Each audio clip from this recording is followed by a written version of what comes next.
Hey guys, welcome back. I know that I have been a little bit delayed making my second video. I've had a few people asking me, but I have been trying to just take some more time to myself to try and get a little bit more acclimated into this new lifestyle living that I'm doing right now. And I also have not had social media in a couple of years, so I'm trying to get used to posting again, so bear with me through this.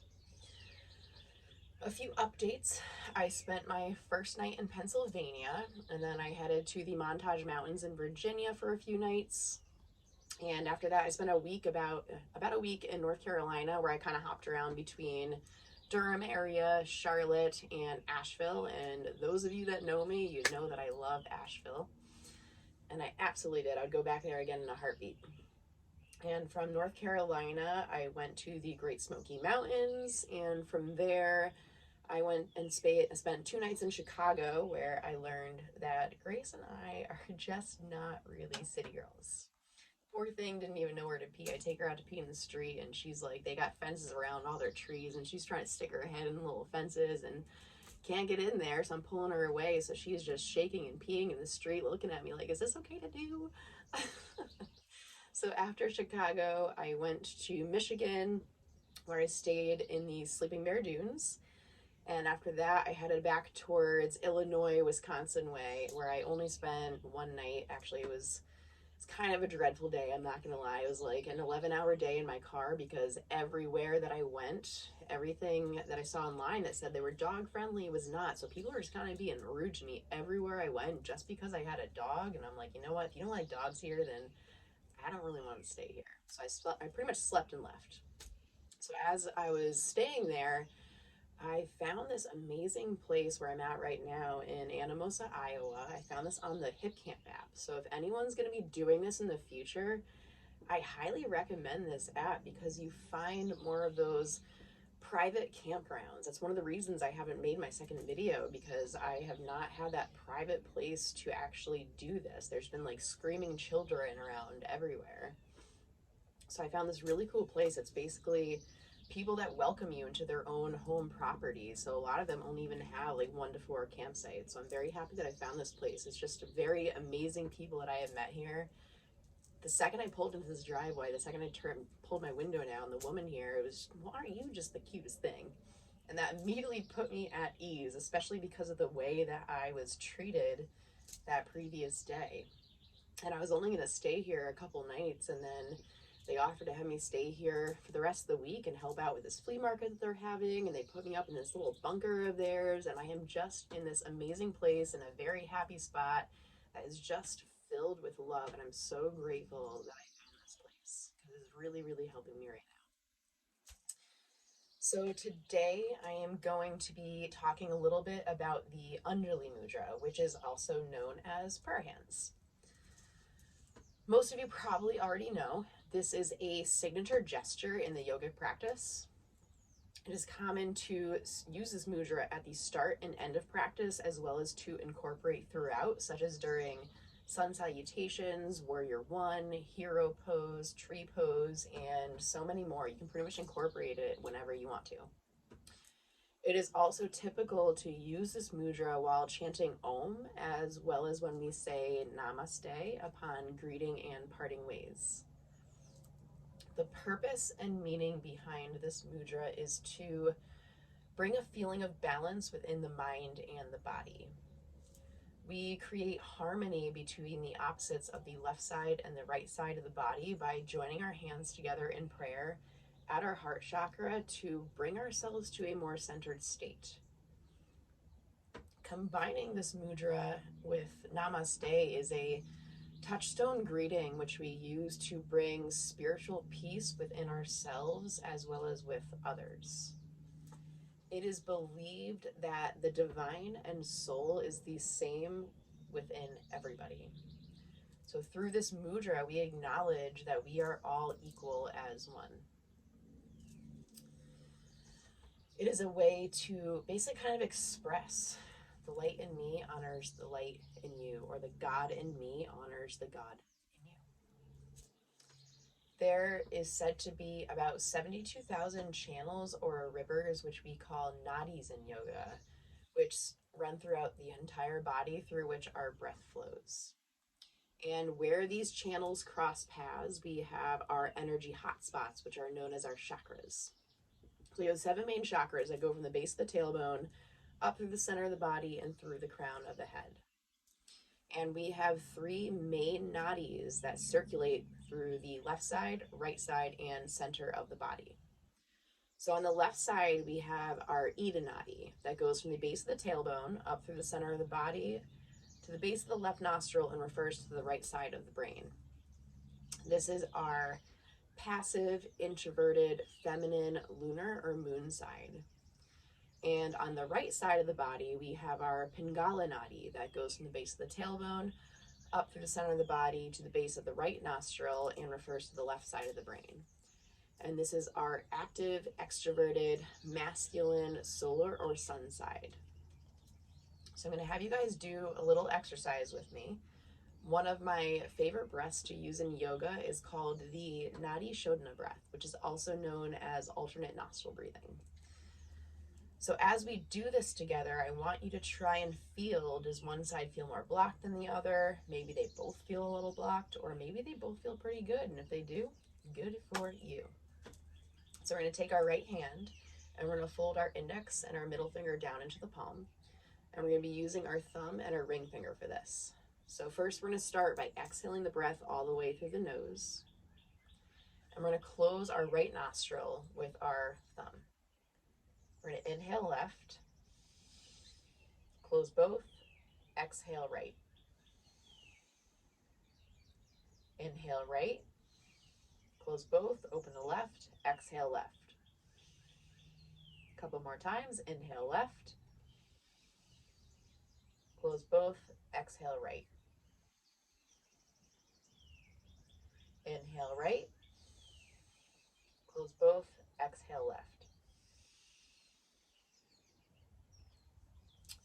So when blockages occur in these channels or nadis, we experience physical pain, emotional distress, and other physical and mental ailments. For example, blockages on the left side, we might feel cold, be in a low mental state, have slow digestion. And blockages on the right side, we might feel hot, maybe a little irritable, have an excessive amount of energy, or an increased appetite. So through the practice of yoga, we utilize breath work and asana practice to calm our minds and stretch our muscles to release these blockages, to create more space within, to allow this energy to flow more freely and become more balanced. And when we find that balance between the left and the right side of the body, these two opposites, it opens our 3rd main nadi channel, which is known as the Sushumna nadi. And that goes from the base of the tailbone up through all 7 chakras through the crown of the head.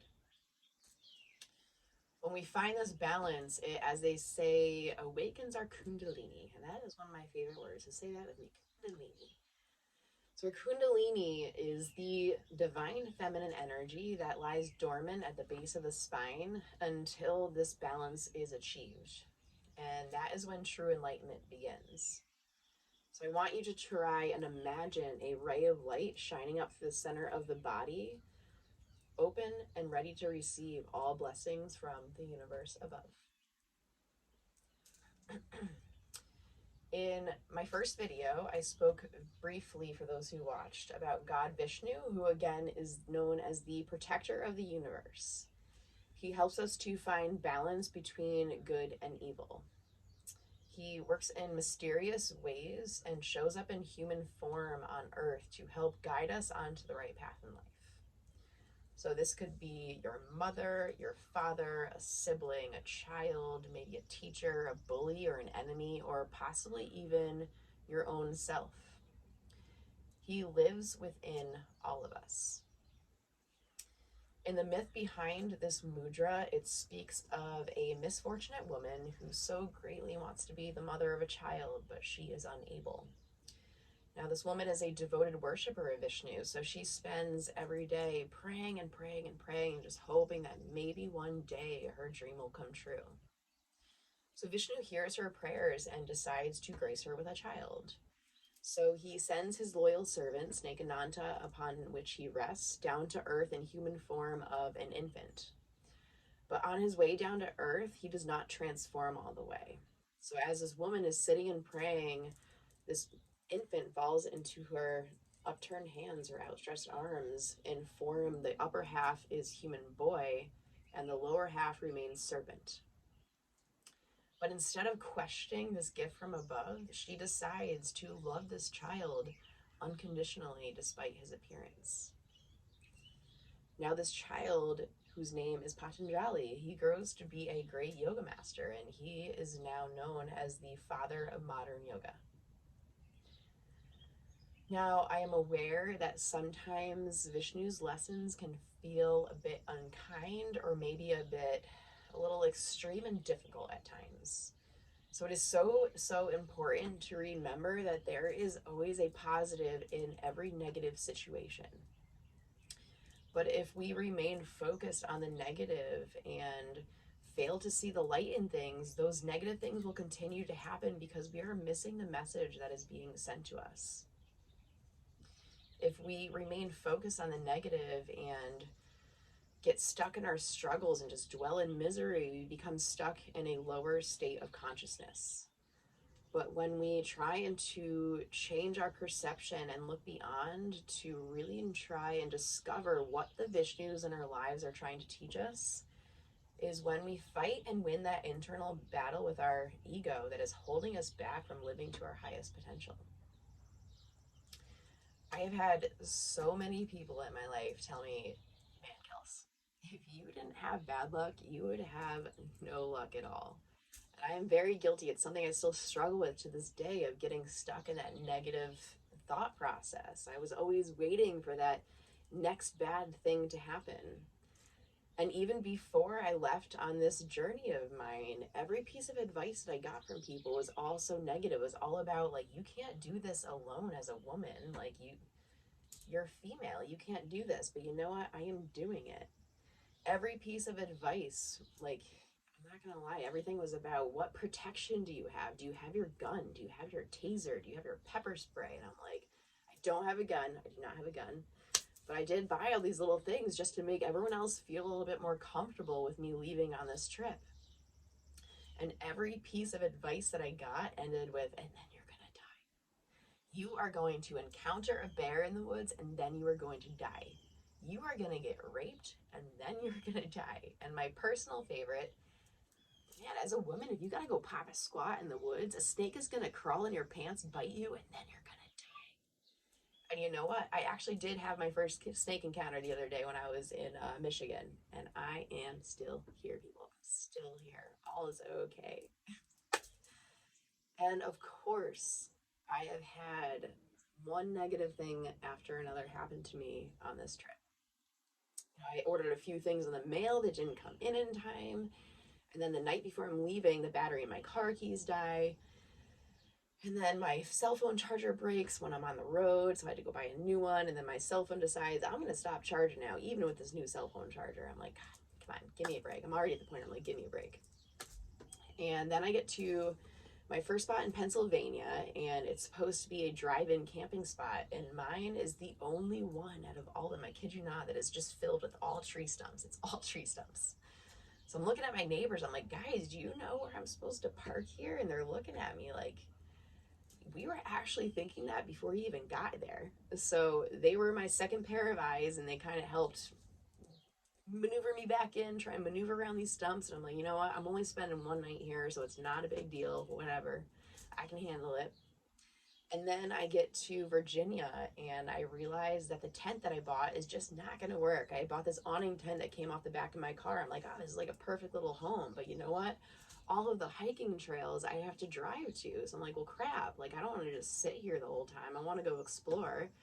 So I took a bunch of sticks and I lined up the back of my tires so I could like take the back of the tent off, and I left the rest so I could kind of line it up just right when I got back. And when I got to North Carolina, I had to buy a new tent. And then, not to mention, it has pretty much torrential downpour, rained, stormed 90% of the places that I have gone to. I'm not gonna lie. So I had this card topper in the top of my car, and I don't have the bars, so I had the handles hooked onto the inside of my car. So of course, every time it rained, the handles are getting soaking wet, and it's just raining inside my car. So I'm very grateful that I am good at puzzles, and I took everything out, and it was like a Tetris game trying to figure out how to fit everything inside of my car, so I had to toss that thing. So if anyone's doing this in the future, I would suggest do not plan ahead like I did. I would say just go and figure out what you need on the way and just go from there. Because I pretty much just wasted my money on things that I didn't need and just didn't work.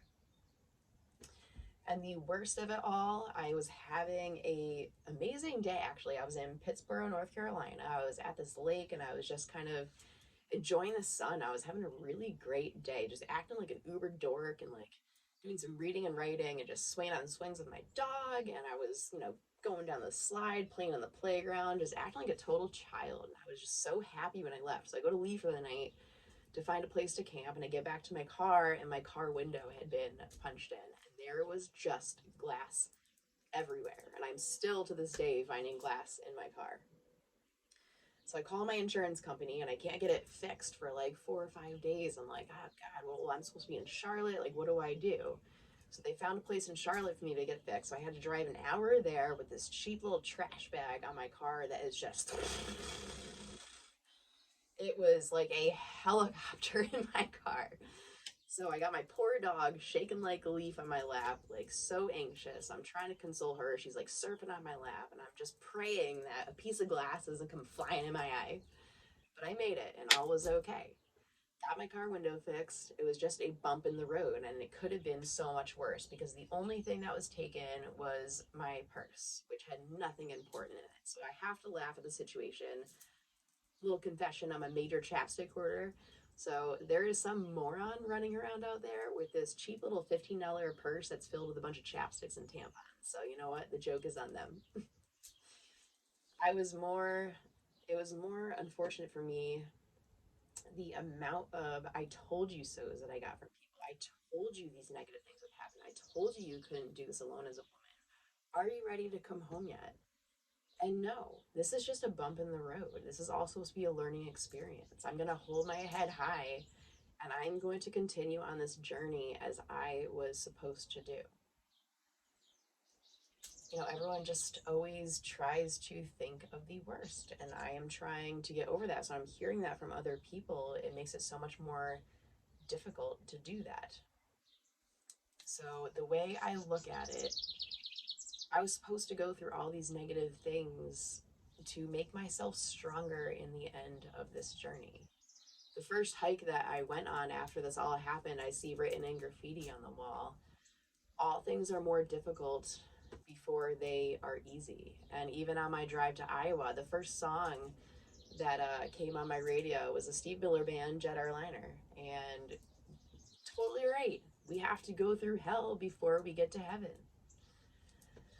So trying to think of the positives in this situation, I realized that, before I left on this trip, I felt very, very alone. I didn't feel like I had anybody. So it was a very good reminder of the people that actually did care at home. And it was even more uplifting, all the kindness that I got from strangers that helped me through all these negative situations. I met some very amazing people that I crossed paths with because of all this. And I still remain in touch with them to this day. This trip is supposed to be a growing experience, and I am slowly starting to love myself a little bit more every single day. Before I left, I had this terrible social anxiety that I felt it was almost impossible to get over. I was treated very unkindly by people at a very emotionally difficult time in my life. And I was at the point where, I kid you not, I couldn't even go across the street to Walgreens to buy one item without having a panic attack. I was afraid to leave my home. It was, I was grateful for COVID, I'm not gonna lie. That's another negative thing that was good for me. Like, I could wear my mask. My first symptom that I get when I get anxious is that sweat stash. And when I feel like, oh my God, everyone's staring at my sweat stash, and then I just start sweating everywhere, my heart starts pounding, and this was happening every single day before I went to work. And it was just like, I felt so pathetic, and I'm like, what am I gonna do? How am I supposed to live my life dealing with this when I can't even leave my home?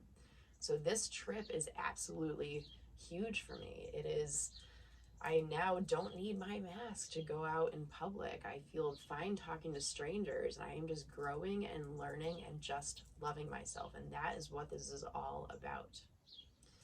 There is going to be good and evil around every corner in life. So we need to learn to face those negative things with strength so we can embrace the good with open arms. The world is your oyster. It's what you make it. So we need to just stay positive and just be you and just learn from every little thing. And just know that no matter what happens in life, you are always going to be okay. So the next time you feel like the world is really treating you unfairly, like just sit back and like, what is Vishnu trying to teach me? What am I supposed to learn from this? Because that is the only way to grow on this earth. So at this time, I want us to bring our opposites together. We're going to join our feminine, our masculine, our moon, and our sun together in our hands in prayer at our heart chakra. And a little bonus I'm going to add in here for my therapy friends right now. For those of you who don't know me, I was employed as an occupational therapist for 10 and a half years with Middlesex Health. I worked in the outpatient rehabilitation department. And I would use this mudra all the time, especially for those patients who are less mobile. Those, like people that are wheelchair bound, pulmonary patients. So these are a few simple yet effective exercises that I would use to kind of help improve posture and strengthen those periscapular muscles that pretty much every human is weak in. So we're going to join our hands together in prayer. You want to try and tilt your pelvis forward a little bit. Draw the belly button back towards the spine, elevating the diaphragm. Draw the shoulders back towards the spine, depressing them away from the ears. Hands together in prayer, thumbs towards our heart chakra. Inhale the breath. Exhale, I'm going to pull our elbows as close to the body as you can, lifting the chest up towards the sky. Keeping the chin tucked in, crown of the head towards the ceiling. We're going to hold this until the breath is all the way out. And that proper breathing is so important because if we are to inhale during this, we're going to want to do this. So you always want to exhale when you feel like your body is doing the most work. And we progress from here. Relax the elbows, inhale the breath. Exhale, shoulders back, elbows in, press the heels of the palms together, and we're going to separate our hands and separate our fingers as far apart as you can, keeping the chin tucked in, belly button back towards the spine, and relax. Now we can separate the elbows, press the palms together, keep those shoulders back and down, belly button towards the spine. Inhale the breath. Exhale, press the palms together, turn left, gazing over the left shoulder, keeping the elbows as far apart as you can. And again, hold this until the breath is all the way out. Inhale to a neutral spine. Exhale, twist right, gazing over the right shoulder. Keep pressing the palms together, keeping the spine nice and long. And these twisting motions are great to open our solar plexus, which is where our willpower is. So this is amazing for people in wheelchairs because all those chairs, well, this is actually good for everybody because most of the things we always do is forward. So when we're always hunched over, our solar plexus is going to close. So this helps to kind of open everything up. And if your client has decent overhead mobility, you can bring your hands in prayer. Inhale as we raise the arms up. Exhale, pull the elbows together. And you can even bring the elbows down as you exhale. Inhale up. You can bring the arms up all the way overhead, so they're right by the ears. Inhale. Exhale, separating the elbows, bringing the heels of the palm towards the crown chakra. Opening the elbows as far apart as you can, and hold this until the breath is all the way out. Inhale up. Exhale, bring the arms right back next to the heart chakra, and we are going to end by saying together, Namaste.